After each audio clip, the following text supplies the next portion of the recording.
यही जीवन है।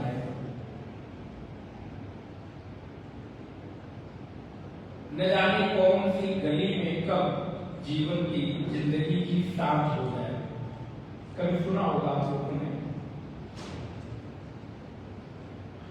जीवन की सांझ, जिंदगी की संध्या बेला।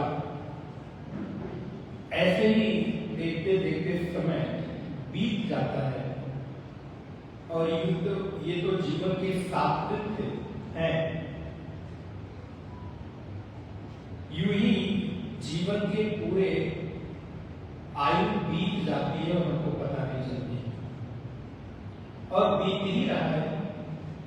आप चाहें न चाहें, इस संसार का शाश्वत नियम है। एक चीज अनवरत अपनी गति से बीत रही है, चल रही है, जिसका नाम है काल, समय, टाइम। ये आज तक कभी इंतजार नहीं करता। हम लोग कभी भले 1 मिनट 2 मिनट लेट हो जाए, लेकिन ये कभी 6:30 बजने में 2 मिनट लेट नहीं होता। ये नियत अपने समय पे ही रोज उसी समय वो खड़ा तैयार मिलेगा। आप भले लेट हो जाए, कारण कुछ भी हो सकता है, हम भले 1 मिनट 2 मिनट कभी विलंब हो जाए, लेकिन काल एक ऐसी चीज है, समय एक ऐसी चीज है जो कभी देर नहीं करता, वो बीतता नहीं है। और यूं ही जीवन के बहुत सारे काल हमारे बीत गए। जीवन के न जाने कितने समय हम लोगों के बीत गए, निकल गए, और बीतते बीतते स्थिति ये हुई कि अब ये लगता है कि और जल्दी बीत जाता तो अच्छा रहता। कभी कभी जीवन में ये भी क्षण आते हैं, कभी कभी जीवन में ये भी परिस्थितियां आती हैं कि व्यक्ति को लगता है कि ये पूरा जीवन ही बीत जाए। अब जीवन जीने की जो आशा है उसमें धीरे धीरे कमी आने लगती है। ध्यान रखिएगा, गीता, उपनिषद, भागवत, ये सब आपकी व्याख्या कर रहे हैं। एक एक श्लोक आपके जीवन की अनुभव को बतला रहे हैं। कभी जीवन में ऐसा लगता है कि अब काल बीत जाता, समय बीत जाता तो अच्छा रहता, क्योंकि अब जीवन का कोई उद्देश्य नहीं बचा, जीवन का कोई लक्ष्य नहीं बचा। और ध्यान रखिएगा, बड़ी अच्छी बात, लक्ष्य विहीन जीवन बिना पते लिखे चिट्ठी के समान है। जैसे आपने कोई बहुत सुंदर पत्र लिखा हो, बहुत अच्छी राइटिंग में, बहुत अच्छे विषय वस्तु के साथ पत्र लिखा, पत्र लिख के मोड़ा, चिपकाया। पहले तो वो अंतरदेशी और पोस्ट कार्ड चलते थे, पीले रंग के और वो नीले रंग का, शायद मिलता भी नहीं मिलता, पता नहीं, सब मिलता है। कोई लिखता नहीं तो पता नहीं चलता कि मिलता है कि नहीं मिलता है। कितने साल हो गए नहीं तो नारायण को कोई उस समय प्राइवेसी नहीं थी, पोस्ट कार्ड में सीधे सीधे लोगों ने अपने संदेश लिखे डाल दिया। न जाने कितने लोगों के हाथ पढ़ते पढ़ाते चलते चलाते हो तुम्हारे घर, लेकिन फिर भी हमारे लिए वो नवीन होता था, नया होता था, उत्साह होता था। हम लोगों ने बचपन में थोड़े तो लिखे, लेकिन उसके बाद समय खत्म हो गया।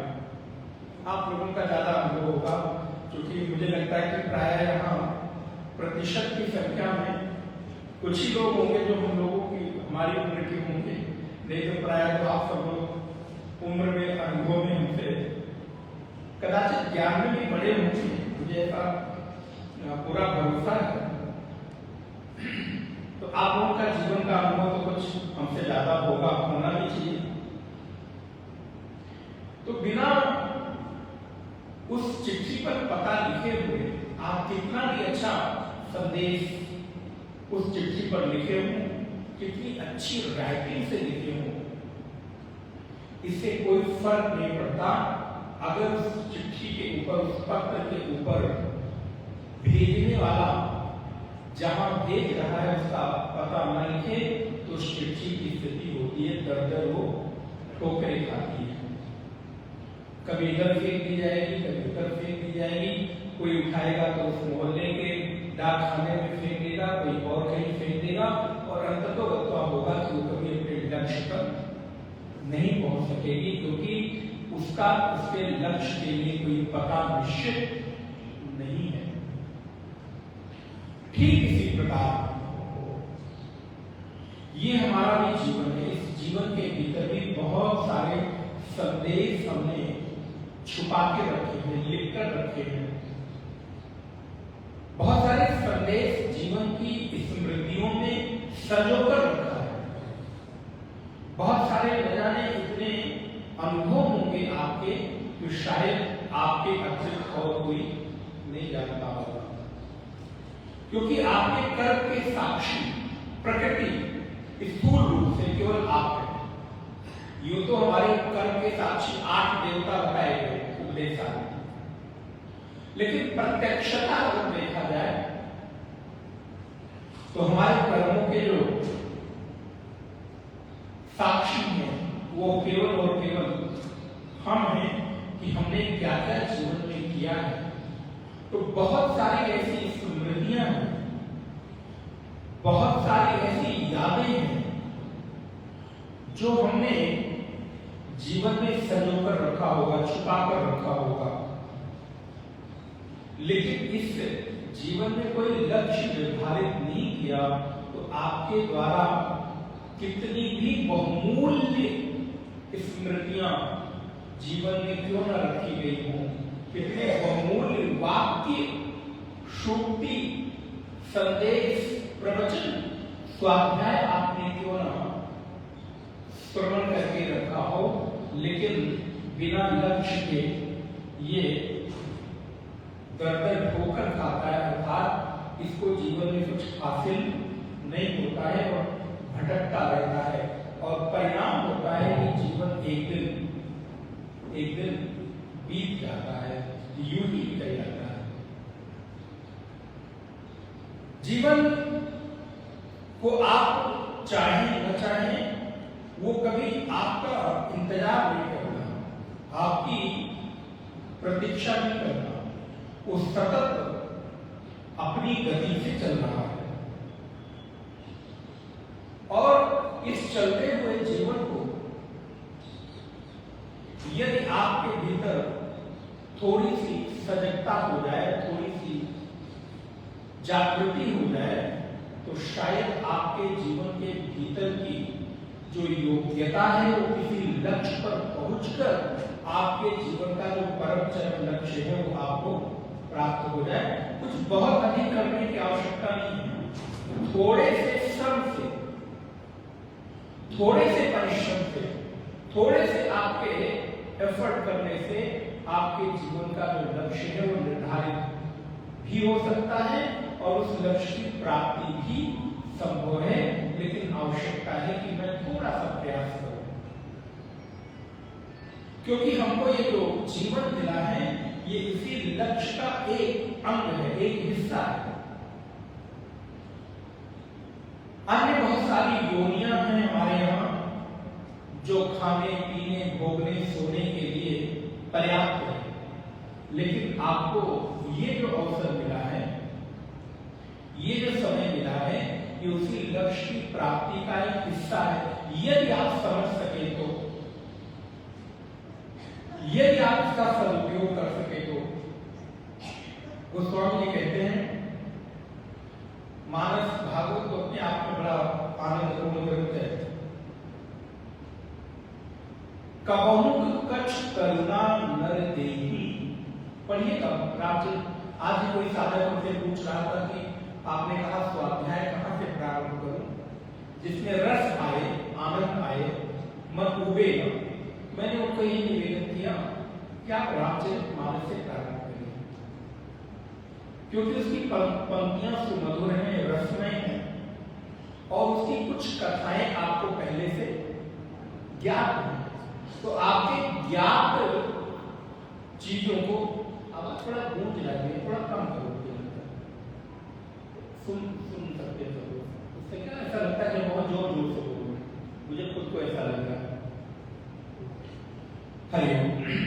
आप स्पष्ट सुनाई दे रहा है पीछे तक, क्लियर है? क्योंकि रामचरितमानस के कुछ प्रसंग आपको ज्ञात है, तो ज्ञात को दोबारा से आप जब स्मरण करेंगे, दोबारा से जब उसका अभ्यास करेंगे, आपकी रोचकता बढ़ेगी।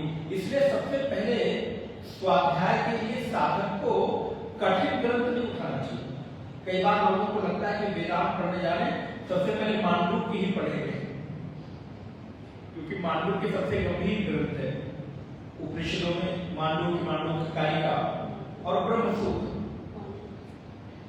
तो अब उनको लगता है कि सबसे पहले मांडूक्य पढ़ लो, फिर पढ़ते रहिए, क्योंकि सबसे पहले सिद्धांत पता चल जाए, रस पता चल जाए, तब अन्य ग्रंथ पढ़ेंगे। नहीं, फिर आपका क्या होगा कि हो सकता है स्वाध्याय से आप विरक्त हो जाए, विमुख हो जाए, क्योंकि अगर वो उबन देने लगेगा तो फिर आप उसको पढ़ना पसंद नहीं करेंगे। इसलिए पहले धीरे धीरे धीरे धीरे व्यक्ति को स्वाध्याय का व्यसन लगाने के लिए मधुरता से प्रारंभ करना चाहिए, नीरसता से नहीं, क्योंकि उपनिषद वेदांत का भी थोड़ा सा नीरस हो जाते, वैसे है नहीं। तो इसलिए मानस से प्रारंभ करें। तो गोस्वामी जी मानस में बड़ी सुंदर पंक्ति लिखते हैं, कबहुक कछु करुणा नर देहि, देत ईर्ष्यविन हेतु सनेहि। कितनी सुंदर बात है। ये अवसर जो आपको मिला है, ये रोज रोज नहीं मिलता, हमेशा नहीं मिलता। ये स्वाध्याय का अवसर जो 7 दिन के लिए मिला है ना, ये भी रोज नहीं मिलता। ये भी कभी कभी आपको मिलता है। देखिए, स्वाध्याय सत्संग में और सामान्य कथा में बहुत फर्क है। कई बार कुछ ऐसा लगता है कि कथा तो चलिए कभी भी कहीं भी सुन लेंगे, नहीं, उस कथा में और ऐसे वेदांतिक आत्म जीवन परक जो सत्संग है, प्रवचन है, स्वाध्याय है, उसमें बहुत फर्क है। जहां केवल और केवल आत्म विषेक चिंतन किया जाता हो, इसके अतिरिक्त अन्यत्र कोई विषय आपको सुनने को नहीं मिलता। इतने दिनों में आपने नहीं देखा होगा कि गीता से इतर किसी विषय की, किसी दृष्टांत की बहुत ज्यादा चर्चा हो रही हो। तो गोस्वामी जी कहते हैं कि ये जो अवसर आपको मिला है ना, मनुष्य देह, ये एक अवसर है, इसका सदुपयोग करो, इसको भुना लो, क्योंकि कबहुक कछु करुणा नर देहि। कैसे देते हुए? करुणा के बलि वशीभूत होकर, और कोई कारण नहीं, देत ईश बिन हेतु सनेहि। इसके अतिरिक्त और कोई भगवान का प्रयोजन नहीं है, ये आपको कुछ उद्देश्य को लेकर प्राप्त हुआ है। नहीं तो जीवन तो मिला ही है, जीवन बीतेगा भी, इसमें कोई संदेह नहीं। आप इसको जैसे चाहो वैसे जियो, आपकी स्वतंत्रता है। लेकिन यदि जिस लिए जीवन मिला है उसके अनुसार, उस लक्ष्य के अनुसार जिएंगे तो शायद उस जीवन की कुछ सार्थकता हो सकेगी। इसलिए बार-बार वासुदेव श्री कृष्ण अर्जुन को उस सत्य से अवगत करा रहे हैं, उस सत्य के साथ परिचय करा रहे हैं, और अर्जुन बार-बार भगवान के द्वारा उपदेशित विषयों को अन्यत्र रूप में देख रहा है। भगवान कह रहे हैं कि सत्य का कभी अभाव नहीं है, कल के विषय पर आए, और असत का कभी भाव नहीं है, अर्थात असत कभी रहता नहीं और सत्य कभी नहीं है, ऐसा हो नहीं सकता। नासतो विद्यते भाव, 16वें नंबर का श्लोक है। नासतो विद्यते भावः न भावो विद्यते सतः उभयोरपि दृष्टोन्तः त्वनयोस्तत्त्वदर्शिः। अर्जुन, ये एक जीवन अवसर की तरह प्राप्त हुआ है। इस अवसर का बुद्धिमान व्यक्ति सदुपयोग कर लेता है, नहीं तो जीवन के बहुत सारे समय और समय गए पुण्य का पछतावे। समय के बीत जाने से फिर पछताए हो क्या, जब चिड़िया चुग गई खेत। फिर अगर ऐसा कभी आपके मन में आया हो कि और थोड़ा पहले से गीता पढ़ना शुरू कर दिया होता तो कितना अच्छा रहेगा। कभी कभी आता है और पहले सत्संग मिल गया होता, और पहले गुरुदेव मिल गए होते, और पहले हमको कोई ऐसा बताने वाला मिल गया होता। अच्छा, वो समय नहीं मिला, अब तो मिल गया, तो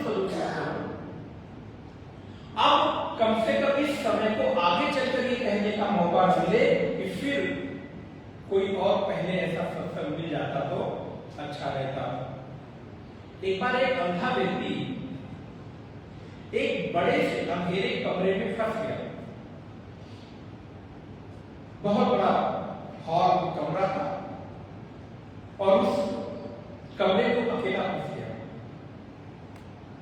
बाहर निकलने का कोई रास्ता नहीं सूझता। कई चक्कर उसने लगाए, कहीं से मार्ग मिल नहीं रहा है, दरवाजा नहीं खुल रहा है। तो उसने बुद्धि लगाई कि एक हाथ में तो मेरी लाठी है और दूसरी हाथ से मैं दीवार को पकड़ूं और दीवार को पकड़ते पकड़ते दीवार के सहारे चलूं, तो जहां भी दीवार में दरवाजा लगा होगा अपने आप पता चल जाएगा कि यहाँ पे दरवाजा है, और फिर मैं बाहर निकल जाऊंगा। जो दृष्टांत भी मैं देने की कोशिश करता हूँ, आपके अपने जीवन से बहुत रिलेट करता है। और नारायण उसने ऐसा ही किया, एक हाथ में लाठी पकड़ी और दूसरे हाथ से दीवार पकड़कर चलने लगा। चलते चलते थोड़ी देर बीत गई, लेकिन दरवाजा नहीं आया। वो सोचने लगा इतनी देर हो गई, दरवाजा नहीं आया। तब तक उसके सिर में खुजली होने लगी। तो फिर बहुत देर से खुजलाने लगा। एक हाथ में लाठी पकड़ा, एक ही हाथ फ्री है। तो उसने सोचा इतनी देर में दरवाजा नहीं आया, तो जब तक मैं सिर को खुजलाऊंगा, कदम 3 कदम तो आगे बढ़ूंगा, इतने में दरवाजा थोड़ा निकल जाएगा। जब इतनी देर में नहीं आया तो अभी कहां से तुरंत आ जाएगा। और उसने एक हाथ में लाठी पकड़ के दूसरे हाथ से जो दीवार पकड़ा था, उसने उस हाथ से सिर खुजलाने लगा और आगे बढ़ गया। 2, 3, 4 कदम इतने में आगे बढ़ गया। और जब आगे बढ़ गया उतने में ही पता चला कि वो द्वार दरवाजा निकल गया। फिर उसने चक्कर लगाना प्रारंभ किया और फिर संयोग ऐसा कि जब द्वार आए उसको खुजली होने लगे और वो आगे बढ़ जाए। ऐसे घूमते घूमते घूमते घूमते जीवन बीत गया। उसको दरवाजा बोले महाराज कितनी बढ़िया, बताओ उसको नहीं खुजलाना चाहिए था।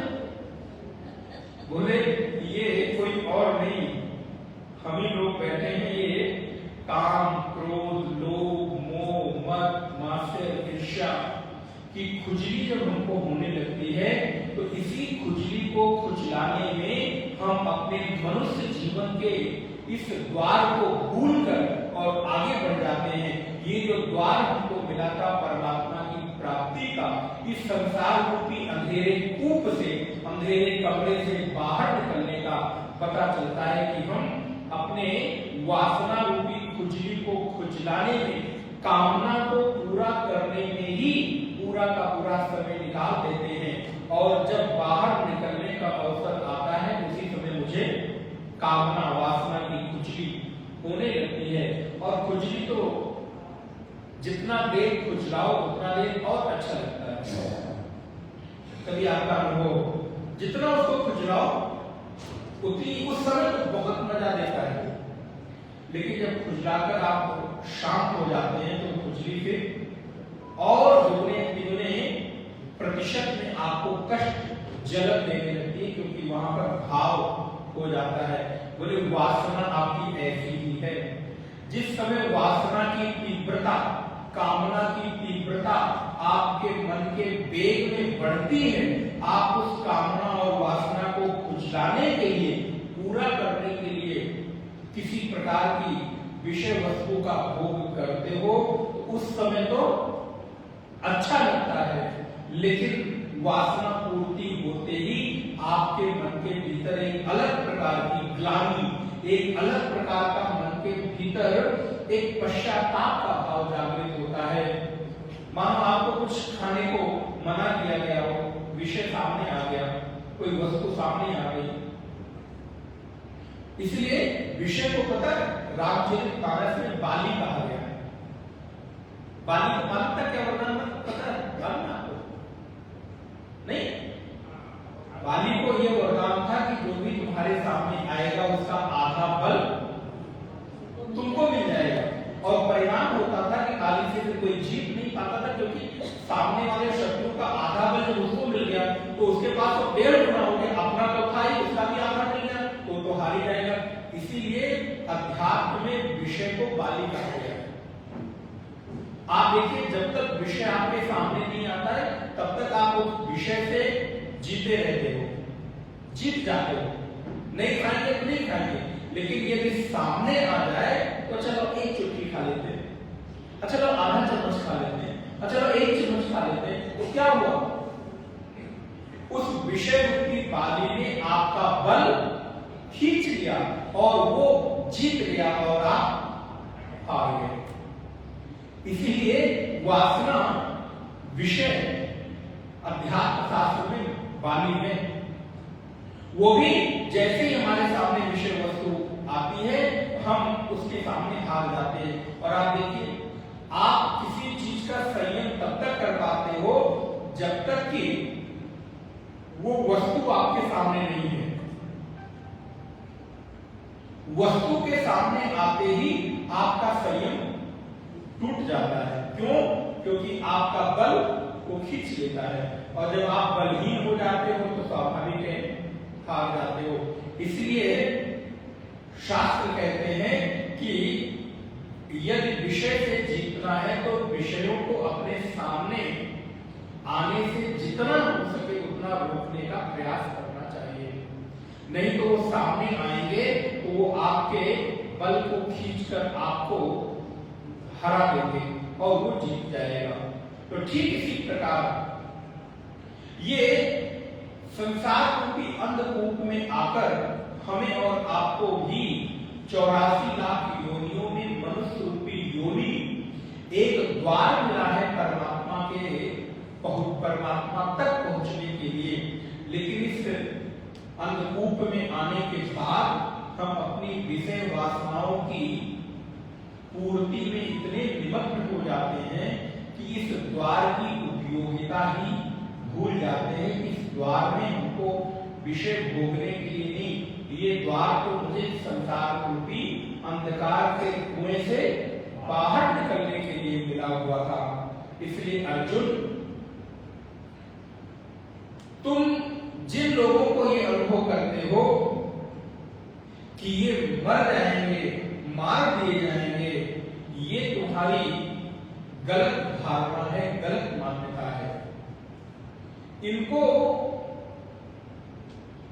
इस संसार रूपी कूप में आने के बाद व्यवहारिक धरातल पर मैंने पहले ही इनकी आयु क्षीण कर दी है। अब तुम इनको मारकर केवल श्रेय की प्राप्ति करो। 2 श्लोक एक साथ पढ़िएगा, इन दोनों का एक साथ ही अर्थ निकल कर आता है। श्लोक नंबर 17 और 18 मैं बोलता हूं, आप पीछे से दोहराइएगा। अविनाशी तु तद्विद्धि,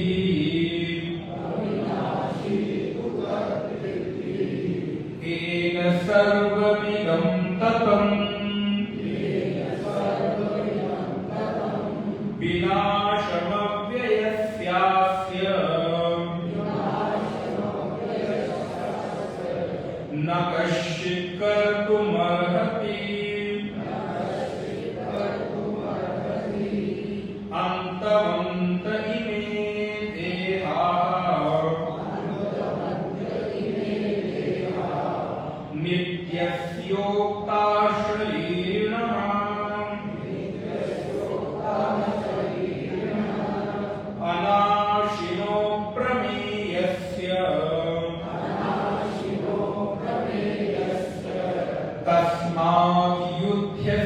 भारत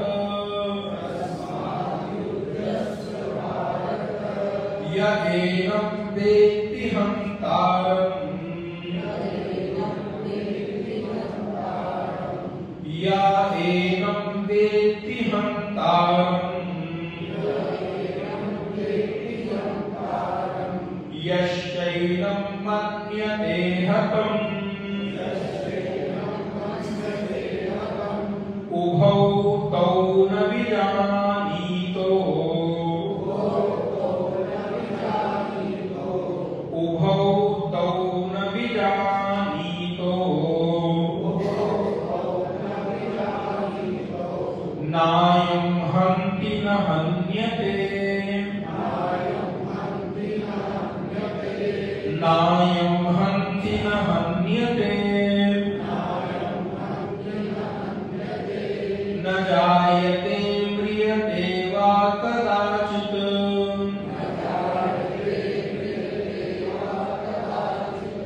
नायं भूत्वा भविता वा न भूयः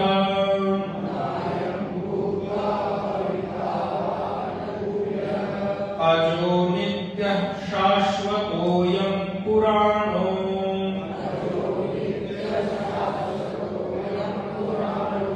न हन्यते हन्यमाने शरीरे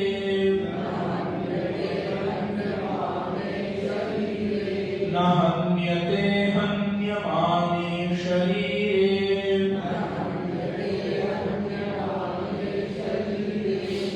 नारायण। भगवान कहते हैं अर्जुन अविनाशी तु तद्विद्धि येन सर्वमिदं ततं विनाशोपदेश्यास्य न कश्चित् कर्तुमर्हति। इसका पहले अन्वय अर्थ देख ले। अविनाशी माने जो विनाशवान नहीं है, तद्विद्धि तुम उसको जानो, एक माने जो, सर्वमिदं माने सब कुछ, ततम विनाशोपदेश्यास्य विनाश माने नाशवान, न कश्चित् कर्तुमर्हति उसको ऐसा करने में कोई समर्थवान नहीं है। अर्थात हे अर्जुन तुम ऐसा जान लो जिसने इस पूरे संपूर्ण संसार को व्याप्त कर रखा है वो अविनाशी है, क्योंकि संपूर्ण संसार को व्याप्त करने के कारण सब में गया हुआ है, इसलिए कोई चाहकर भी कभी उसका नाश नहीं कर सकता है। उसका नाश करने में कोई भी समर्थवान नहीं है। ये इसका शब्दार्थ है। अब देखा जाए तो श्लोक का अर्थ पूरा हो गया। अब आवश्यकता तो नहीं आगे बढ़ जाना चाहिए। बोले महाराज इतना ही अर्थ सुनना होता, पढ़ना होता तो हम आपके पास क्यों बैठते? इतना तो हमारे पास भी लिखा है, इतने में कुछ समझ ही नहीं आता। गीता कई बार शिकायत करो, गीता बार बार पढ़ने को समझ ही नहीं आता क्या लिखा है। तो वासुदेव कृष्ण कहते हैं अर्जुन अविनाशी तो तद्विद्धि, जो अविनाशी है अर्थात जिसका कभी भी नाश नहीं हो सकता। सबसे पहले तुम उसको जान लो। विद्धि माने होता है जानना। जब तुम अविनाशी को ये जान लोगे कि कभी इसका नाश नहीं होता है, तो कैसे जानोगे कि नाश नहीं होता है? क्यों नाश नहीं होता है? क्योंकि उसका रीजन भी दे दिया अगली ही लाइन में, क्योंकि इदम एक सर्वमिदं ततम्, क्योंकि इसने सबको व्याप्त कर रखा है, इस वजह से इसका नाश नहीं होता। जैसे समुद्र में जल पूरी तरह से व्याप्त है, जैसे मटके में, घड़े में मिट्टी पूरी तरह से व्याप्त है। अच्छा, मटके के फूट जाने से, घड़े के फूट जाने से क्या मिट्टी का नाश हो जाएगा क्या? एक नहीं, दो नहीं, हजारों हजार घड़े फोड़ दो, हजारों हजार मटके फोड़ दो, उसके बाद भी आपके मटके फोड़ देने से मिट्टी का कभी नाश नहीं हो सकता, क्योंकि घट के चारों तरफ कण कण में मिट्टी ने उस घड़े को व्याप्त कर रखा है।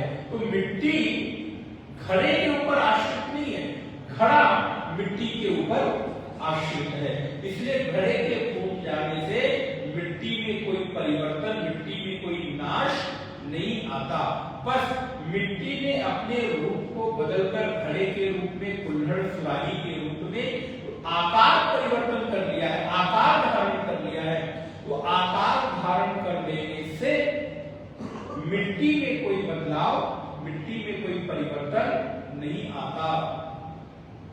आभूषण बन जाने के कारण सोना समाप्त हो गया, नष्ट हो गया, ये कभी भी संभव नहीं है। आभूषण टूटेगा, मिटेगा, सोना ज्यों का त्यों बना रहेगा। उसी प्रकार अर्जुन, ये जितनी भी संसार में आकृतियां दिख रही हैं, ये नाशवान है। लेकिन ये नाशवान क्यों है? क्योंकि ये अविनाशी के ऊपर बने हुए नाशवान आकृति वाले, रूप वाले, ये इनकी एक आयु है, इनकी एक सीमा है कि एक समय के बाद टूटेंगे, लेकिन इनके टूट जाने से उस अविनाशी में कोई टूटन नहीं होती है। इसलिए तुम अविनाशी पर दृष्टि रखो, नाशवान पर दृष्टि मत रखो। तुम आभूषण पर दृष्टि मत रखो, तुम स्वर्ण पर दृष्टि रखो, तो तुम्हें कभी भी आभूषण के टूटने से सोना टूट गया, सोना मिट गया, ये दुख नहीं होगा। अच्छा, जब गंगा गौमुख से निकलती है, गंगोत्री से होते हुए, और बंगाल की खाड़ी में जाकर समुद्र में मिल जाती है, तो समुद्र में मिल जाने के बाद गंगा का नाश हो गया क्या? बल्कि वो गंगा, जो गंगा गंगोत्री से निकली थी और समुद्र के रास्ते में है, जिसकी यात्रा लक्ष्य समुद्र है, उस बीच की गंगा के सूखने का, गंदा होने का भय है। लेकिन जो गंगा जल समुद्र में जाकर समुद्र हो गया, उस गंगा जल के सूखने का, मिटने का, गंदा होने का कोई डर नहीं है। और आज जितने भी गंगा की सफाई का अभियान है, वो कौन से गंगा? जो गंगा अभी तक समुद्र में नहीं मिली है। जो गंगा समुद्र में मिल गई, वो कभी सूखेगी नहीं, क्योंकि वो एक जो व्यक्तित्व रूपी गंगा थी, वो अपने अस्तित्व में जाकर समाहित हो गई। तो अस्तित्व में समाहित होने के कारण अब गंगा के सूखने और गंदा होने का जो भय था, वो सदा सदा के लिए समाप्त हो गया। अर्जुन, ठीक इसी प्रकार जब व्यक्ति की दृष्टि उस अविनाशी तत्व पर होती है, विराट पर होती है, व्याप्त चैतन्य पर होती है, जैसे घट के प्रत्येक कण में मिट्टी व्याप्त है, तो घट में विकार आ जाने से मिट्टी में कोई विकार नहीं आता। मिट्टी तो ज्यों की त्यों है। उस मिट्टी को पुनः कोई यदि अच्छा व्यक्ति हो, तो उस टूटे हुए घट से उस मिट्टी को आकार देकर पुनः कोई न कोई रूप तैयार कर देगा, क्योंकि उस मिट्टी में बार बार रूप आकार लेने की संभावना व्याप्त है। ठीक इसी प्रकार चेतन तत्व के सर्वत्र व्याप्त होने के कारण उसमें कभी कोई विकार, उसमें कभी कोई बदलाव नहीं आता है। इसलिए अर्जुन को इस समय अपनी भावना को संयमित करो। भगवान बार बार क्यों इस चीज को समझा रहे हैं? क्योंकि भावना की अपेक्षा, ये लाइन आप याद रखिएगा, भावना की अपेक्षा कर्तव्य श्रेष्ठ होता है। जब कभी आपको भावना और कर्तव्य में चुनाव करने की बारी आए तो पहले कर्तव्य का चुनाव कीजिएगा, भावना का नहीं, क्योंकि भावना कई बार परिस्थिति जन्य होती है, लेकिन कर्तव्य हमेशा एक रस बना रहता है। कर्तव्य में कभी बदलाव नहीं आता। कर्तव्य में बदलाव आपकी उपाधि में बदलाव आने के कारण आता है। जैसे यदि आप पिता हैं तो पिता की उपाधि में होने के नाते आपका जो कर्तव्य पुत्र के लिए है वो हमेशा रहेगा। लेकिन यदि भावनात्मक रूप से आप पुत्र के साथ संबंध निर्वहन करते हैं तो हो सकता है जब कभी बहुत घनिष्ठ संबंध हो तो आपकी भावना कुछ और हो, जब वही आपका मन उसके साथ अनुकूलता का व्यवहार न करे तो आपकी भावना बदल जाए। तो जिस पुत्र को आपने पाल पोष कर बड़ा किया, प्रतिक्षण अपनी आंखों के सामने उसको निहारा, हो सकता है कि भावना में बदलाव आने के कारण आप उसको देखना भी, तो ये भावना का जो परिवर्तन है, इमोशंस के जो बदलाव हैं, ये परिस्थिति जन्य है। और आप विचार करके देख लो, आपकी परिस्थितियां बदलने से आपकी भावनाएं बदलती हैं कि नहीं। कभी आपकी भावना किसी के प्रति कुछ होती है, कभी आपकी भावना किसी के प्रति कुछ होती है। व्यक्ति वही है, लेकिन उस व्यक्ति के साथ परिस्थितियां बदल जाने के कारण भावनाएं बदल जाती हैं। अर्जुन, तो इस समय भावना में बह रहे हो और एक वीर के लिए, क्षत्रिय के लिए, एक राजा के लिए, एक आदर्श व्यक्ति के लिए भावना कभी भी निर्णय लेने का आधार नहीं हो सकती है। जब कभी आपको निर्णय लेने का समय आए और फिर आपके जानबूझ के आपके जीवन के साथ उदाहरण देता हूं, हो सकता है कि आपके 2 पुत्र, 3 पुत्र, बेटी, बेटे जो भी हो, एक के साथ कोई आपकी भावना अधिक जुड़ी हो और एक के साथ अक्सर ऐसा होता है। आप लोग तो नहीं करते होंगे, करते नहीं, पूरे बड़ा लोग नहीं करते। आप लोग बड़े अच्छे लोग हैं, आप लोग करेंगे तो बोले एक के प्रति कुछ अधिक भावनाओं का जुड़ाव हो और दूसरे के प्रति कम हो। लेकिन अब आपका कर्तव्य क्या कहता है, यदि आपको दोनों के लिए कुछ करने की आवश्यकता आए समय पड़ने पर, तो आप भावना के आधार पर बंटवारा करेंगे, बदलाव करेंगे कि कर्तव्य के आधार पर। तो यदि आप भावना प्रधान हुए तो आपने एक तरफा निर्णय लिया या किसी के लिए कम और किसी के लिए ज्यादा किया, आप अपने कर्तव्य पथ से च्युत हो जाएंगे, आप अपने कर्तव्य से चूक जाएंगे और परिणाम होगा कि आपको दोष लगेगा। इसलिए जिस समय भावना और कर्तव्य के बीच आपको चुनाव करने की आवश्यकता पड़े तो भावना को बहुत बल मत देना, क्योंकि ये भावनाएं परिस्थितियों के वेग में बहती रहती है, बदलती रहती है, इनका कोई बहुत आधार और अस्तित्व नहीं है। आज आप जिस व्यक्ति के साथ भावनाओं में इतने ज्यादा बह रहे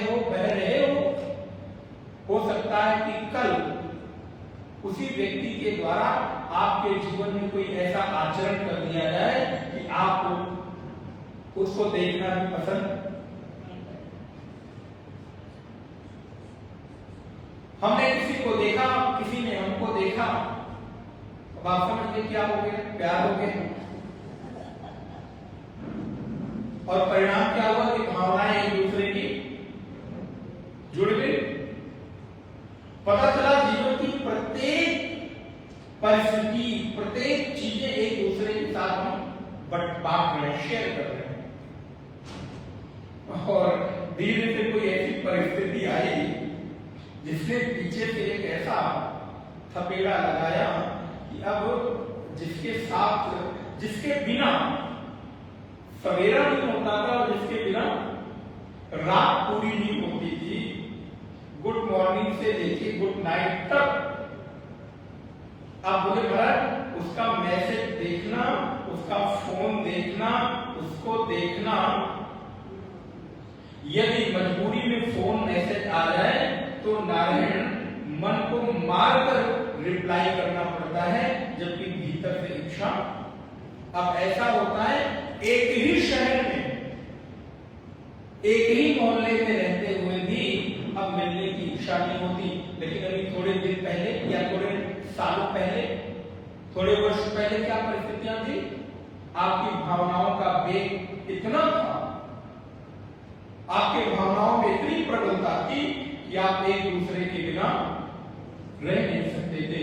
तो भावना और कर्तव्य के बीच चुनाव व्यक्ति को कर्तव्य का करना चाहिए। अर्जुन, गीता हमारा संदेश देती है, अर्जुन तुम इस समय भावनाओं में बह रहे हो। सामने तुम देख रहे हो गुरु खड़े हैं, पितामह खड़े हैं, मामा चाचा खड़े हैं, ताऊ खड़े हैं, ससुर खड़े हैं, साले खड़े हैं, भाई खड़ा है, तुम्हारे मित्र लोग खड़े हैं। तुम इस भावना में बहकर अपने कर्तव्य से पीछे हट रहे हो, इसलिए तुम्हें दोष लगेगा।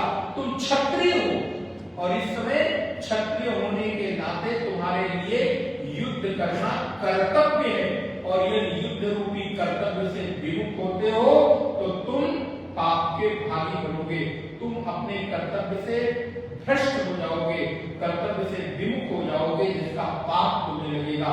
इसलिए अर्जुन इस समय तुम भावनाओं पर नियंत्रण करो और कर्तव्य का चुनाव करके।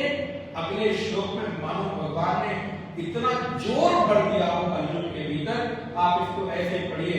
भगवान कहते हैं, अंतवंत इमे देहाः नित्यस्योक्ता शरीरिणः अनासिनो प्रमेयस्य तस्मात् युध्यस्व भारत। ये संस्कृत का नियम है, जहां पर तस्मात् आता है मानो वहां पर एक निगमन, एक विशेष प्रकार का वहां पर निर्णय दे दिया जाता। तस्मात् माने इसलिए, इसलिए अर्जुन तुमको युद्ध करना चाहिए। भगवान अर्जुन को युद्ध करने के लिए आदेशित कर रहे हैं। तस्मात् माने इसलिए, युद्धस्व युद्ध करो। अर्जुन, भारत माने अर्जुन, अर्जुन तुम्हें युद्ध करना चाहिए। क्यों करना चाहिए? क्योंकि कायरता की आड़ में, कायरता को तुम धर्म की आड़ में छुपाना चाहते हो। अर्जुन क्या कर रहा है? अपनी कायरता को धर्म के साथ जोड़ रहा है कि इस समय हमारा धर्म, युद्ध करना धर्म नहीं है, क्योंकि हमारे सामने ये सारे के सारे लोग खड़े हुए हैं, मैं कैसे युद्ध करूं? भगवान कहते हैं कि ध्यान रखो, यदि कोई व्यक्ति अपनी कायरता, अपनी कमी, अपनी कमियों को धर्म का आलंबन लेकर उसे छुपाता है, ओढ़कर अपने कर्म, अपने धर्म से विमुख होता है, तो ऐसा व्यक्ति कभी भी प्रशंसनीय और पूजनीय नहीं होता है। इसलिए अर्जुन, अंतवंत इमे देहा, इमे माने ये, देहा माने देह, अंतवंत माने नाशवान है, समाप्त होने वाले हैं, इनका एक न एक दिन मृत्यु सुनिश्चित है। जिस शरीर की मृत्यु सुनिश्चित है, उसको तुम बचाए रखने के लिए अपने कर्तव्य से विमुख हो रहे हो, अपने क्षत्रिय धर्म से विमुख हो रहे हो, ये तुम्हारे लिए कदाच उचित नहीं है। नित्यस्योक्ता शरीरिणः अनाशिनो प्रमेयस्य, जो देही है, जो आत्मा है, वो नित्य है। अनाशिना, अप्रमेय से, उसको कभी मारा नहीं जा सकता, वो अप्रमेय है, वो कभी विषय नहीं बन सकता है। इसलिए तुम्हें आत्मा पर दृष्टि रखकर युद्ध के मैदान में जाकर तुम्हें युद्ध करना चाहिए, क्योंकि जिसको तुम मारना चाहते हो वो तो कभी मरेगा नहीं, और जिसको तुम बचाए रखना चाहते हो वो कभी रहेगा नहीं। तुमको लगता है ना कि लोग मर जाएंगे, तो ये तो कभी मरेंगे नहीं, क्योंकि आत्मा तो कभी मरती नहीं। और तुमको लगता है कि नहीं मारूंगा, नहीं युद्ध करूंगा तो शरीर बचा रह जाएगा, तो तुम्हारे युद्ध ना करने से, तुम्हारे इनको ना मार देने से ये अजर अमर हो जाएंगे, ऐसा कभी संभव नहीं है। क्योंकि इस शरीर को आज तक कभी किसी भी स्थिति में बचाए रखना संभव नहीं हुआ। यहां तक तो जब परमात्मा भी शरीर में अवतार लेकर आते हैं तो वो भी एक काल विशेष तक आते हैं। इस शरीर में तो परमात्मा भी कभी अजर अमर दे दृष्टि से ध्यान रखेगा। आपका श्रवण करते हैं अयोध्या में भगवान श्री राम त्रेता युग में दशरथ के आंगन में माता कौशल्या के माध्यम से भगवान श्री राम का प्राकट्य हुआ। प्रकट कृपाला दीन दयाला इत्यादि। और फिर पूरी कथा श्रवण कर लेते हैं। भगवान ने ये मुख लीला की और फिर सारी लीला पूरी करने के बाद भगवान श्री राम माता सीता के सहित श्री सरयू जी में सशरीर प्रवेश कर गए और उन्होंने अपनी लीला संवरण कर ली, अर्थात अपने देह को उन्होंने समेट लिया। भगवान श्री कृष्ण मथुरा के उस कारागार की अंधेरी कोठरी में जन्म लेते हैं, श्री वसुदेव जी के माध्यम से गोकुल पहुंचते हैं, सारी लीलाएं करते हैं और लीला करने के बाद द्वारिकापुरी का निर्माण, यदुवंशियों का संहार। कभी आप कृष्ण के जीवन को, केवल कृष्ण चरित्र को सुनिए या पढ़िए तो आप कभी कृष्ण के जीवन को जरा पास से निभाने की कोशिश करिए। कितने संघर्षों के साथ श्री कृष्ण ने जीवन को अपने आगे बढ़ाया है। कभी श्री कृष्ण की मना स्थिति को टटोलने का अगर मौका मिले तो जरा टटोल कर देखिए। योगेश्वर कृष्ण परमात्मा कृष्ण के रूप में नहीं, केवल एक कृष्ण के रूप में जो जन्म लेकर और अपना पूरा कार्य पारिवारिक पृष्ठभूमि में जीवन जी रहा है, ऐसे कृष्ण के रूप में जरा निहार कर देखिए कृष्ण का जीवन कैसा है। जन्म जेल कारागार में, अंधेरी कोठरी में, और जन्म लेते ही माता पिता का साथ छूट गया। गोकुल में रहे, बचपन से ही विभिन्न प्रकार के राक्षस और असुर आकर मारने का प्रयास करते हैं। अभी भगवान कुछ ही महीने के हुए हैं कि पूतना जैसी राक्षसी भगवान कृष्ण को आकर मार देना चाहती है। गोकुल छोड़कर वृंदावन आए, वहां पर अरिष्टासुर, नाना प्रकार के असुर आकर भगवान को मारने की कोशिश करते हैं। और थोड़े बड़े हुए गोपियों के साथ कुछ जीवन के सुखमय पल भगवान व्यतीत कर ही रहे हैं कि तब तक महाराज अक्रूर जी का आगमन होता है और अक्रूर जी रथ में बैठाकर कृष्ण और बलराम को वृंदावन से मथुरा ले जाते हैं। मथुरा पहुंचकर कृष्ण को स्वयं अपने हाथों अपने मामा को मारना पड़ा। भगवान कृष्ण को भी संबंधों की वो स्मृतियां हो रही होगी जो अर्जुन को हो रही है। अर्जुन भी तो यही काम कह रहा है, मातुला ससुरा सुहृदा, हमारे मामा खड़े हैं, चाचा खड़े हैं, ताऊ खड़े हैं, भाई खड़े, बंधु खड़े हैं। भगवान श्री कृष्ण भी मन ही मन सोच रहे होंगे, उन्होंने कहा तुम्हें अर्जुन, तुम कोई पहली बार किसी अपने सगे संबंधी मामा को मारने नहीं जा रहे हो, ये काम मैं भी पहले कर चुका हूं। किसी भी आतताई को, किसी भी दुष्ट को अगर आवश्यकता पड़े तो अपना सगा संबंधी ही क्यों ना हो, यदि उसको दंड देना पड़े तो वो दंड देना अपराध नहीं है, पाप नहीं है, बल्कि पुण्य है। अगर कोई व्यक्ति ऐसी स्थिति में आ जाए जहां वो अपनों के साथ छल कपट कर रहा हो तो उसको दंड देना पुण्य का काम है, पाप का काम नहीं है। गोस्वामी जी लिखते हैं अनुज बधू भगनी सुत नारी ये 60 कन्या समय चारी इन्हीं कुदृष्टि बिलोकत जोई ताहि बधे कछु पाप न होई। अगर कोई व्यक्ति दुष्ट है, आत्ताई है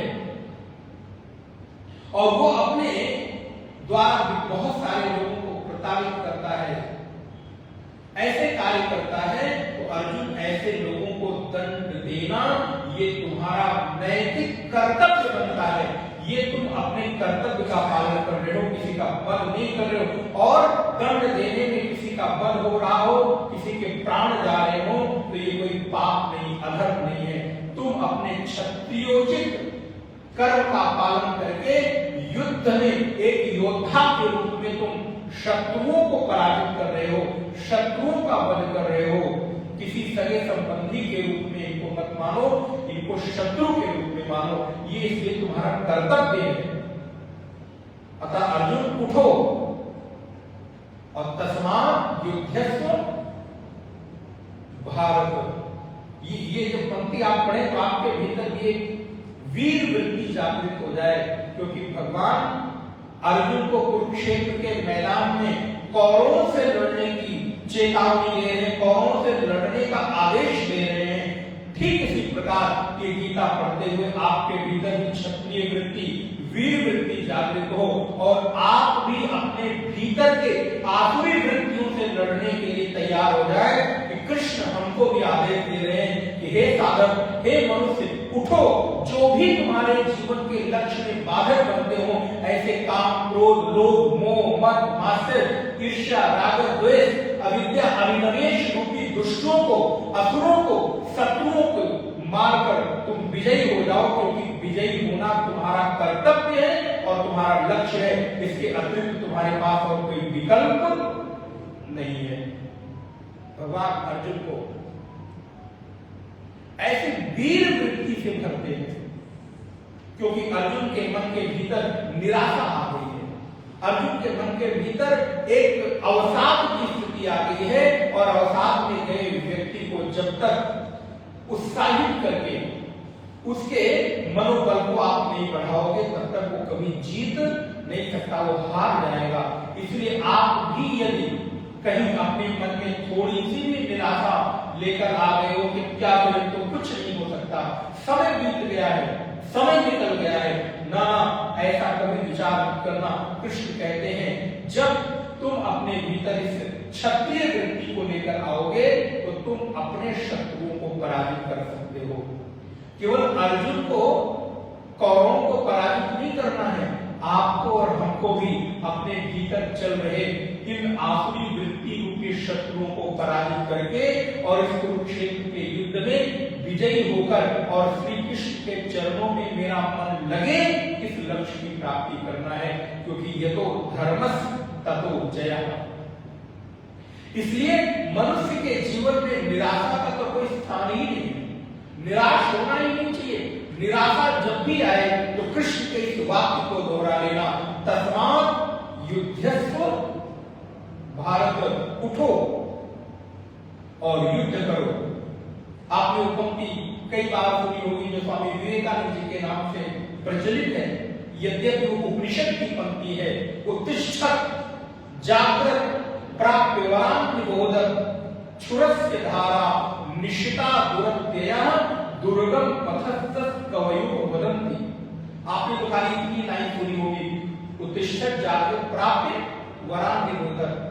ये आधी लाइन है इस श्लोक मंत्र की पहली लाइन। इसके पूरी लाइन ये है, उत्तिष्ठत् जागृत प्राप्य वरान् निबोधत् क्षुरस्य धारा निशिता दुरत्ययः दुर्गम पथस्तत् कवयो वदन्ति। ये कह देना आसान है कि उठो, जागो, अपने लक्ष्य की प्राप्ति करो। जब तक तुम्हारा लक्ष्य तुमको न मिल जाए तब तक तुम रुको मत। लेकिन लक्ष्य की प्राप्ति में बाधा क्या आएगी? तो उपनिषद कहता है ये मार्ग इतना आसान नहीं है, ये छुरे की धार के ऊपर चलने के जैसा है। छुरस्य धारा निशिता दुरत्या, छुरा माने काटने वाला चाकू, और उसकी धार को ऊपर कर लो और उसके ऊपर चलने की यदि सामर्थ्य है, साहस है, तो चलकर और अपने लक्ष्य को प्राप्त करो, क्योंकि ये लक्ष्य प्राप्ति इतना आसान नहीं है। इसलिए मन के भीतर कभी भी निराशा, मन के भीतर कभी भी अवसाद, मन के भीतर कुछ नहीं हो सकता। महाराज जब क्या तो जीवन बीत गया ना, आपके जीवन में अभी भी अवसर है, अभी भी वो समय है। यदि आप आज से ही अपने भीतर चल रहे उन शत्रुओं को पराजित करने का संकल्प ले लेते हो, तो कृष्ण तुम्हारी रक्षा करेंगे। कृष्ण तुम्हारे जीवन के रथ की बागडोर लगाम संभालकर और युद्ध के मैदान में तुमको आगे ले जाकर विजयी करेंगे। ऐसा दृढ़ भरोसा जरूर भगवान के ऊपर रखना। ये भरोसे में कभी कमी मत आने देना मेरा है, क्योंकि यदि भरोसे में कमी आ गई तो कभी भी जीवन में विजय श्री की पताका नहीं लहराएगी। और विजय श्री की पताका को लहराने के लिए जब तक आप उत्साहित होकर अपने लक्ष्य की ओर नहीं बढ़ेंगे, यहां जितने भी लोग बैठे हैं, जो भी आपका लक्ष्य हो, हम ये नहीं कहते कि अभी आप केवल उठो और 8 घंटे बैठकर ध्यान साधना करो और आध्यात्मिक ही बन जाओ। इस पंक्ति का अर्थ आप अपने जीवन के लक्ष्य की प्राप्ति के किसी भी दिशा में प्रयोग कर सकते हो। यदि आपका लक्ष्य सुंदर स्वास्थ्य है तो उसके लिए, धन कमाना है तो उसके लिए, संबंधों को मजबूत करना है तो उसके लिए, लेकिन ये सब तो इसके बाय प्रोडक्ट है। जब आप अध्यात्म पथ पर चलोगे तो सारी चीजें अपने आप। इसलिए अर्जुन को भगवान बार बार कहते हैं, अर्जुन सत्य को अपने पक्ष में मत ले आओ, अपने को सत्य के पक्ष में खड़ा करो। ध्यान रखना, हम लोग ये गलती करते हैं। कई बार अपने निज स्वार्थ के कारण सत्य को अपने पक्ष में खड़ा करना चाहते हैं, शास्त्र को अपनी सुविधा के अनुसार व्याख्या करना चाहते हैं। ये गलत बात है, ये गलत दिशा है। जब भी आपको आवश्यकता पड़े तो तुम स्वयं सत्य के पक्ष में खड़े हो। शास्त्र जैसा कहते हैं वैसा करने की कोशिश करो। जैसा तुम कर रहे हो वैसा शास्त्र से कहलवाने की कोशिश मत करो। अर्जुन अभी ये कर रहा है कि वो जैसा करना चाह रहा है वैसी व्याख्या कृष्ण के सामने कर रहा है। और कृष्ण बार बार कह रहे, अर्जुन तुम सत्य के पक्ष में खड़े हो जाओ, सत्य को अपने पक्ष में मत लेकर आओ, घसीट कर मत लेकर आओ, क्योंकि तुम अगर ऐसा करोगे तो बार बार तुम पराजित होगे। इसलिए अर्जुन उठो, ये शरीर नाशवान है। एक छोटा सा उदाहरण स्मरण में आ रहा है, शायद आप लोगों ने कभी सुना होगा। सुकरात का नाम आप लोगों ने सुना होगा। उसको अंतिम समय में जहर दे दिया गया। शिष्य लोग, उसके अनुयायी लोग सामने खड़े, सुकरात अंतिम मृत्यु की स्थिति पर और प्रसन्न मुद्रा में हंस रहा है, मुस्कुरा रहा है, मानो उसको अपनी मृत्यु का कोई भय ही नहीं। शिष्यों ने पूछा, सुकरात, लोग मृत्यु से इतना डरते हैं, वो मृत्यु का नाम सुनने मात्र से भयभीत हो जाते हैं, और तुम्हारे तो सिर पर मृत्यु मंडरा रही, डर नहीं रहे। मुस्कुराए, बोले विष देकर वो जिसको मारना चाहते हैं उसको भी मार नहीं सकते हैं, और जो जिसको मरना ही है उसको विष देकर मारकर इन्होंने कौन सी बहुत बड़ी बात कर ली, उसको तो एक न एक दिन मरना ही मरना है। और मुझे डर क्यों होगा? यदि मैं मर गया तो डर किस बात का, और नहीं मरा तो डर किस बात का? मैं मर गया तो डर किस बात का, फिर रोने वाला बैठा कौन है? मेरे मरने के बाद मेरी मृत्यु पर किसको शोक करना है? और मरद जो शोक भी करते हैं, बड़ी विनम्रता के साथ निवेदन करूं, कई बार व्यक्ति के मृत्यु का शोक नहीं होता, बोलो, अपने स्वार्थ का शोक।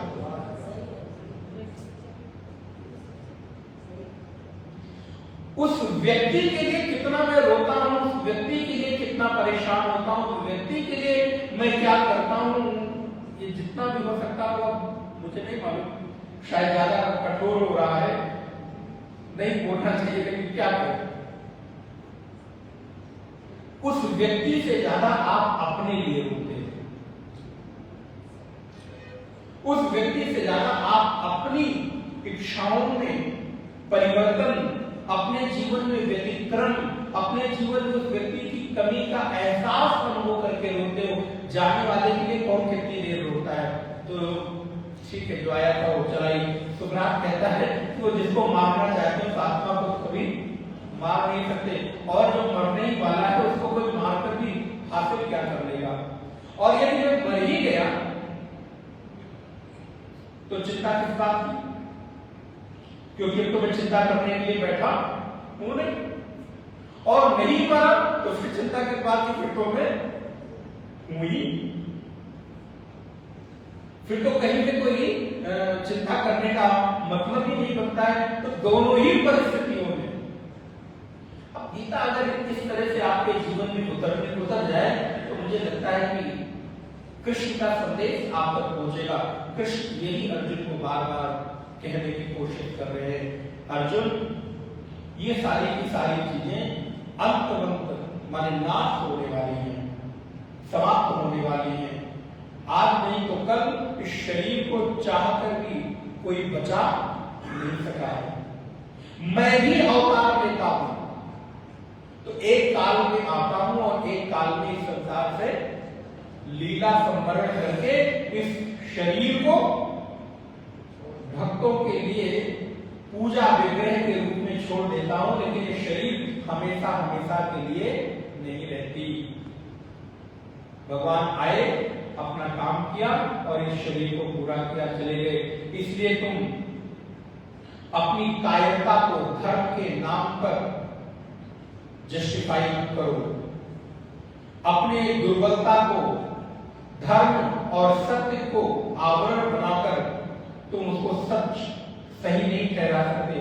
अर्जुन, तुम सत्य का सामना करो, क्षत्रिय हो, वीर हो, अपने अवसाद से बाहर निकलो, अपने मन में छाई हुई निराशा से बाहर निकलो और उस निराशा से बाहर निकलकर जीवन के कर्तव्य का बोध मानकर और तुम्हारा युद्ध करना इस समय कर्तव्य है। इसलिए मैं आपको निवेदन मैंने किया था और पुनः कर रहा हूं, कई बार जीवन में युद्ध भी कर्तव्य बन जाता है। अपने अधिकारों की मांग के लिए, अपने अधिकार की पूर्ति के लिए यदि आपको युद्ध करना पड़े तो ये अधर्म नहीं है, ये पाप नहीं है, ये पुण्य है। इसलिए जीवन की ऐसी निराशा से बाहर निकलना, जीवन के भीतर मन जो टूट चुका है उसको पुनः खड़ा करो। मुझे पंक्ति याद आ रही है, बहुत पहले हम लोगों ने पढ़ा, न रहो न निराश करो मन को, कुछ काम करो, कुछ काम करो, जग में रहकर कुछ। यह जन्म हुआ किस अर्थ अहो, जिसमें यह जीवन व्यर्थ न हो। और इस लाइन को अंडरलाइन करिएगा कि समझो कि सुयोग न जाए चला, समझो कि सुयोग न जाए चला, कब व्यर्थ हुआ सदुपाय भला। न रहो न निराश करो मन को, कुछ काम करो, कुछ काम करो, जग में रहकर कुछ नाम करो। ये जीवन मिला है, इस जीवन के मिले हुए को सदुपयोग करें, इसके अर्थ को समझें अर्जुन, ये शरीर नाशवान है, आत्मा नित्य अजर और अमर है, इसमें कभी किसी तरह का कोई परिवर्तन नहीं होता और इस आत्मा में किसी तरह का कोई विकार नहीं आता और जिस देह को तुम सत्य मानकर हमेशा रहने वाला मान रहे हो, ये कभी रहने नहीं वाला। इस शरीर में तो आज नहीं तो कल विकार आएगा ही आएगा। तुम मारो या मत मारो, इसको तो मरना ही मरना है, इसलिए तुम इसको मारकर श्रेय की प्राप्ति कर लो। तुम अपने कर्तव्य का पालन कर लो और नारायण ब्रह्म वस्तु को अविनाशी के रूप में भगवान ने यहाँ पर प्रस्तुत किया है। जो विषय सांख्यों का चलता है कि यही ज्ञान है, सांख्यों माने ज्ञान योग, आत्मा की अमरता अजरता, आत्मा की नित्यता का बोध हो जाना ही सांख्य योग है, जिसे भगवान शंकराचार्य ने आत्मबोध नामक ग्रंथ में बड़ी सुंदर रूप में व्याख्या की कि आत्मा कैसी है, आत्मा का स्वरूप कैसा है। ये नित्य अजर अमर है, अविनाशी है, इसमें कभी किसी प्रकार का कोई बदलाव और कोई विकार नहीं आता है। आचार्य पाद भगवान शंकराचार्य लिखते हैं, निर्गुणो निष्क्रियो नित्यो निर्विकल्पो निरंजनः निर्विकारो निराकारो नित्यमुक्तोऽस्मि निर्मलः। आत्मबोध। निर्गुणो निष्क्रियो नित्यो निर्विकल्पो निरंजना, ये आत्मा कैसी है? बोले निर्गुणा, इसमें किसी भी प्रकार का कोई गुण नहीं है, निर्गुण है। निष्क्रिया, इसमें कोई क्रिया नहीं होती है। नित्या, ये हमेशा रहने वाली है, कल की आज है कल भी रहेगी, ऐसा नहीं इस देह की तरह।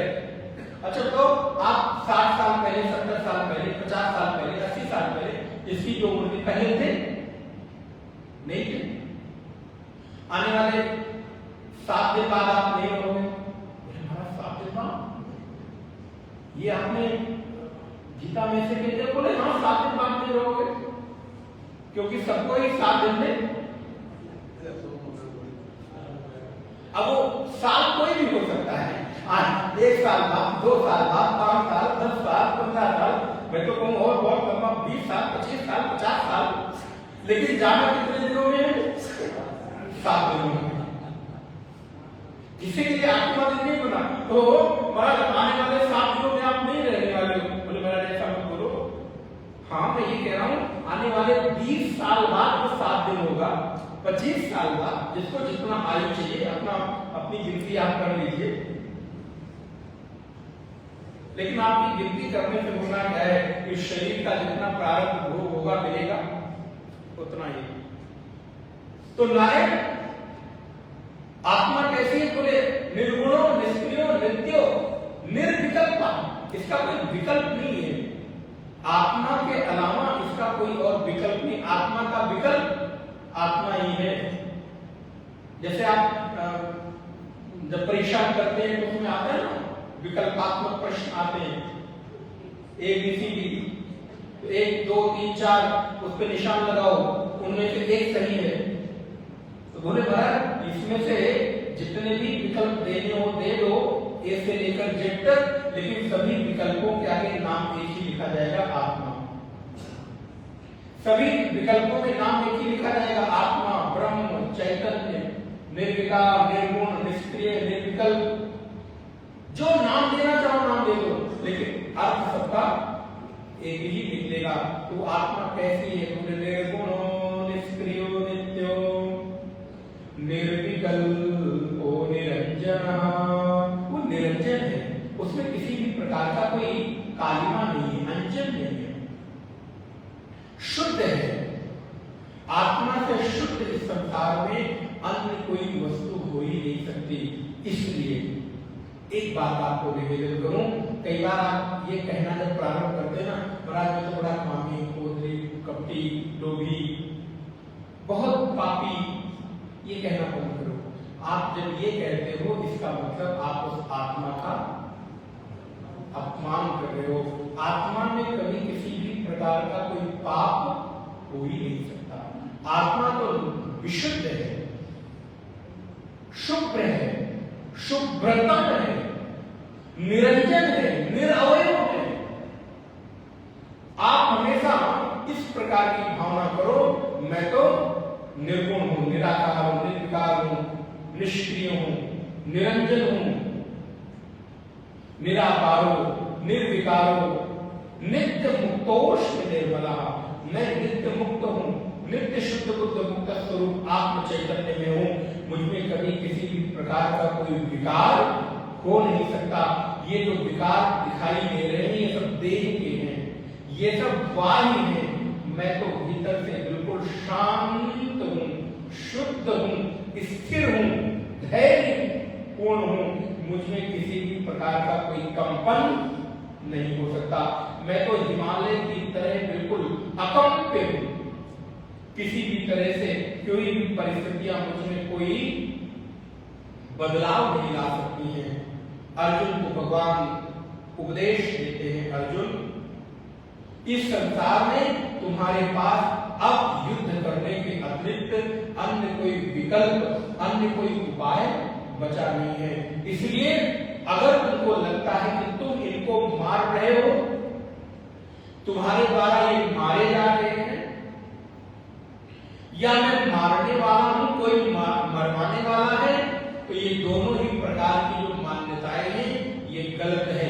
क्योंकि आत्मा को कभी कोई मार सकता नहीं, काट सकता नहीं, जला सकता नहीं, डुबा सकता नहीं, क्योंकि आत्मा इन सबसे बिल्कुल परे एक विशुद्ध व्यापक तत्व है जिसमें कहीं कोई रिक्तता कहीं नहीं। अच्छा, काटोगे तब जब काटने की कोई जगह मिले ना। कभी कभी आप देखो, एक छोटा सा जस्ट उदाहरण है, कोई कोई पैकिंग ऐसी आपके पास सामान की आ जाती है, उसको आप काटना चाहो तो आपको काटने के लिए कहीं से कोई जगह नहीं मिलती, तो पहले आप कोई जगह बनाते हो, तो उसको देखा कि कोई कोई पैकिंग ऐसी सामान किया जाता है, पन्नी इतनी उसकी, प्लास्टिक उसकी टाइट होती है, आप कैंची लगा रहे हो लेकिन कैंची सरक जा रही है, फट ही नहीं रहा है, क्योंकि काटने का कोई स्पेस। आप सोचो जब संसार की छोटी सी सामग्री में इस तरह का प्रयास आपका विफल हो जाता है, तो आत्मा को भी काटने के लिए कहीं से तो कोई स्पेस चाहिए होगा। और जब वही सर्वत्र व्याप्त है, हर जगह वही है, तो कहां से उसको काटने के लिए जगह बनाओगे? जहां काटने जाओगे वहां से पहले ही वो विद्यमान है। इसलिए उसको काटने की, छेदन करने की, जलाने की, गलाने की, सुखाने की कहीं से कोई संभावना है ही नहीं। अर्जुन, मारने वाला मैं हूं अथवा मेरे द्वारा ये मारे जा रहे हैं, मैं इनको मरवा रहा हूं, वो मेरे द्वारा मारा गया है, ये दोनों ही मन की धारणाएं ये गलत है, ये भ्रांतियां हैं। इसलिए श्लोक नंबर 19 में भगवान कहते हैं, यएनं वेत्ति हन्तारम् यश्चैनं मन्यते हतम् उभौ तौ न विजानीतो नायं हन्ति न हन्यते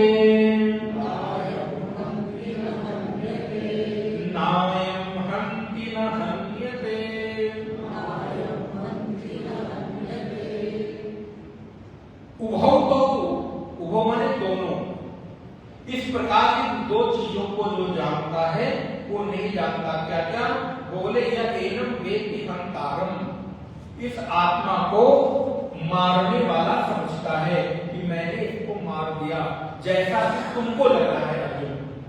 अर्जुन को यही लग रहा है कि मैं इसको, इनको ये मेरे द्वारा मार दिया जाए।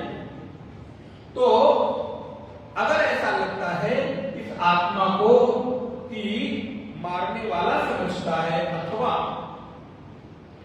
वो ऐसा समझता है कि उसे मारा गया है, कोई दूसरा उसको मार देगा, मैं मार दूं या कोई दूसरा उसको मार देगा, ये दोनों ही समझ उल्टी समझ है, ये दोनों ही समझ गलत समझ है। आत्मा ना तो मारता है और ना ही मारा जाता है, ना आत्मा को कोई मार सकता है, ना आत्मा किसी को मार सकती है। इसीलिए आत्मा को कोई मार देगा या आत्मा किसी को मार देगी, ये दोनों ही समझ उचित नहीं है। आत्मा न किसी के द्वारा मारा जा सकता है, न किसी के द्वारा उसकी मृत्यु हो सकती है। अर्जुन, ये जो तुम्हारी समझ है ना, ये उचित नहीं है। अपनी समझ को जरा सुदृढ़ करो, अपनी समझ को जरा ठीक करो, क्योंकि आत्मा न सत्य है न असत है। ध्यान रखिएगा, ये सत्य असत से परे एक व्यापक चेतना है। इसको सत्य कहना भी असत होने के नाते इसको सत्य कहना पड़ता, नहीं तो इसको सत्य कहने की भी आवश्यकता नहीं है, क्योंकि वही है। जब वही है तो उसको अलग से कोई शब्द देने की आवश्यकता है ही नहीं। इसलिए मेरे भाई बहन, जितना हो सके इस कृष्ण के संदेश को जीवन में उतारने का प्रयास करें। कल थोड़ी सी चर्चा हिंसा पर करेंगे, क्योंकि यहाँ पर मरने मारने वाली बात हो रही है। हिंसा का क्या रूप? 3 प्रकार की हिंसा होती है, कृत, कारित और अनुमोदित। ये 3 प्रकार की हिंसा है। कृत माने जो आप खुद हिंसा करते हो, अब इसमें भी भेद हो जाता है। जैन धर्म में इसका बहुत विस्तार से वर्णन किया गया है। कृत जो हम करते हैं, करने में भी बहुत सारे भेद हैं। कार्य जो कराते हैं, कई बार हम किसी के द्वारा हिंसा कराते हैं।